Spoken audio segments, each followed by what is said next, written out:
Kehidupan manusia itu nggak sempurna. Kehidupan manusia itu pasti akan di-cut dengan kematian.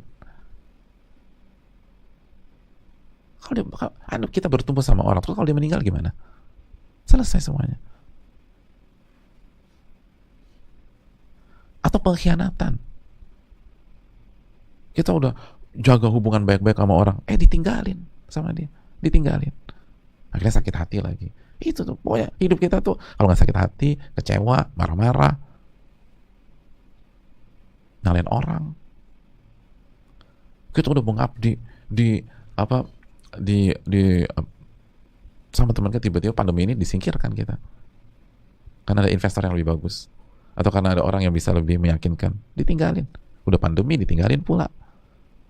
Kenapa? Karena kita bergantung sama itu. Jangan ke sana.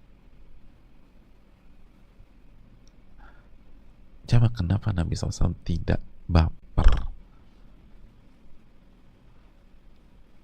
ketika orang-orang munafik berusaha mengkhianati beliau? Orang-orang munafik berusaha mengkhianati beliau di perang Uhud, memfitnah istri beliau Aisyah di hadithatul ifki. Tapi ketika Abdullah bin Ubay bin Salul meninggal, lalu anaknya Abdullah radhiyallahu taala anhu menyampaikan kabar itu, lalu meminta baju beliau untuk jadi kain kafan, beliau kasih. Lalu berharap beliau mensolati, beliau mau mensolati. Subhanallah, ini musuh besar dalam selimut. Karena hati beliau gak ke manusia. Hati beliau terpaut kepada Rabbul Alamin. Dan kalau beliau mencintai manusia seperti beliau mencintai Khadijah radhiyallahu taala anha, beliau mencintai Aisyah radhiyallahu taala anha, ibunda kita, ibu-ibu kita.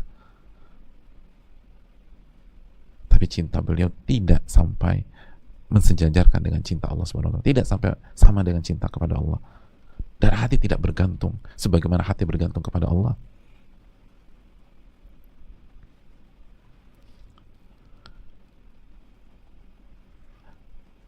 Bergantung kepada manusia sangat-sangat tidak aman dan sudah pasti mengecewakan dan ringkih.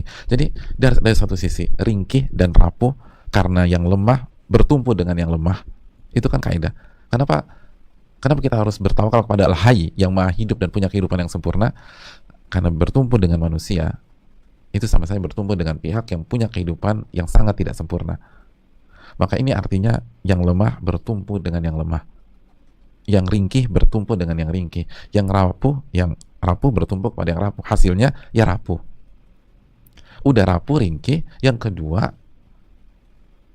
pasti akan terputus dengan kematian atau sakit yang semi meninggal. Contohnya apa? Stroke. Kita bertumpu dengan orang, tiba-tiba dia pecah pembuluh darah, stroke, dan terlambat ditindakan. Udah nggak bisa ngapa-ngapain. Padahal selama ini yang backup kita dia. Semua orang nggak suka sama kita, tapi karena kita dekat sama bos kita, akhirnya aman. Tiba-tiba bos kita pecah pembuluh darah, stroke, nggak meninggal, tapi udah nggak bisa ngapa-ngapain. Selesai, tamat, riwayat kita disingkirin, dan kita rapuh. Karena selama ini bergantung sama manusia. Belum lagi tadi pengkhianatan manusia. Manusia itu zoluman jahula al-azab, ayat 72 kan. Zolum. Ini manusia itu salahnya udah zolimnya minta ampun, kecuali yang dirahmati oleh Allah. Lalu kita bertawakal sama sosok yang seperti itu, ya repot. Makanya lihat Nabi SAW ketika di perjanjian Hudaybiyah. Salah satu butirnya apa? Salah satu poin perjanjiannya, barang siapa yang murtad dari umat Islam di Madinah lalu pergi ke Mekah atau keluar dari Nabi SAW pergi ke Mekah, maka orang Mekah boleh menerima mereka, tapi tidak sebaliknya. Sebagian para sahabat mengatakan, ya rugi, masa ini merugikan kita, tapi Nabi tetap tidak bergeming, nggak masalah.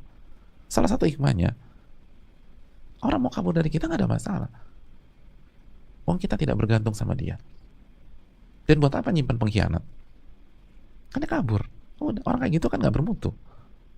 Mau dia keluar. Buat apa pertahankan orang kayak begitu? Ya sudah, kalau kabur aja. Kita juga hati kita nggak bergantung sama si A, hati kita nggak bergantung sama si B, hati kita nggak bergantung sama si C. Hidup tuh enak. Kan ada Rabbul Alamin. Kan ada Al-Hayy yang nggak pernah wafat dan nggak pernah mati. Al-Hayyul ladzi la yamut. Al-Hayyul Ladzi la yamut, yang maha hidup dan tidak pernah mati dan tidak akan mati.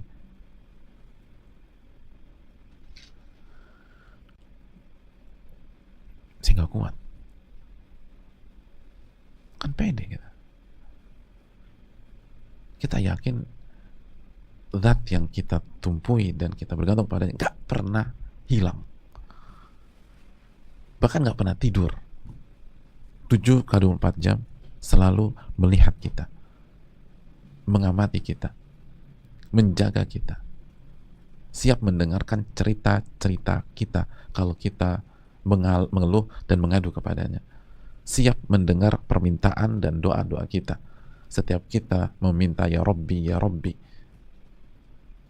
siap menerima sujud kita dan bermunajat kepada kita pada saat kita sholat. Itu kurang kuat apa mental seorang muslim kalau benar-benar punya keyakinan seperti itu. Itulah, dan hasilnya itu bukan isapan jempol, ayat yang sebelumnya kan kemarin yang kita pelajari. Begitu ada nada sumbang menggembosi bahwa manusia ingin menyerang kalian, hasbunallahu wa ni'mal wakil, cukuplah Allah sebagai penolong dan Allah sebaik-baik al-wakil atau pemberi perlindungan. Gak ada masalah, manusia nyerang gak ada masalah, karena kita punya pelindung yang maha kuat, yang maha hidup.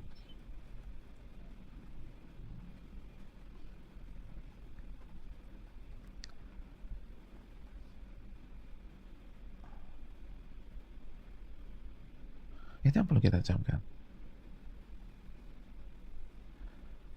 Ada di sebuah daerah, jamaah sekalian, itu ada seseorang yang nggak berani disentuh oleh pihak lain. Kenapa? Karena ayahnya sangat ditakuti. Ayahnya sangat ditakuti di lingkungan tersebut, di daerah itu. Maka anaknya mau buat apa aja, nggak ada yang berani sentuh. Nah, anaknya kepedean, sok segala macam. Sampai pada titik ayahnya masuk penjara. Begitu ayahnya masuk penjara, oh selesai nih anaknya, Pak. Ayahnya nggak bisa masuk penjara. Dan akhirnya anaknya dibunuh sama orang. Karena selama ini mengandalkan sosok ayah, akhirnya suka-suka ngezolimin A, ngezolimin B, C. Yang dizolimin nggak berani karena ada bapaknya. Bapaknya hilang, selesai nih anak. Tapi kalau kita bertawakal sama Allah, nggak akan kita ngezolimin manusia, nggak akan. Karena untuk bisa mendapatkan perlindungan secara sempurna oleh Allah, kita harus taat.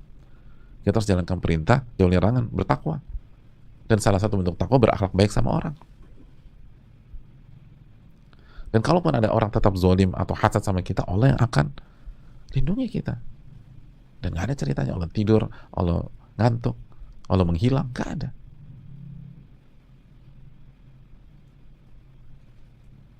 Watawakkal 'alal hayyil ladzi la yamut wasabbih bihamdihi. Bertasbihlah dengan memuji Allah, dan Allah, cukuplah Allah yang tahu dosa-dosa hambanya.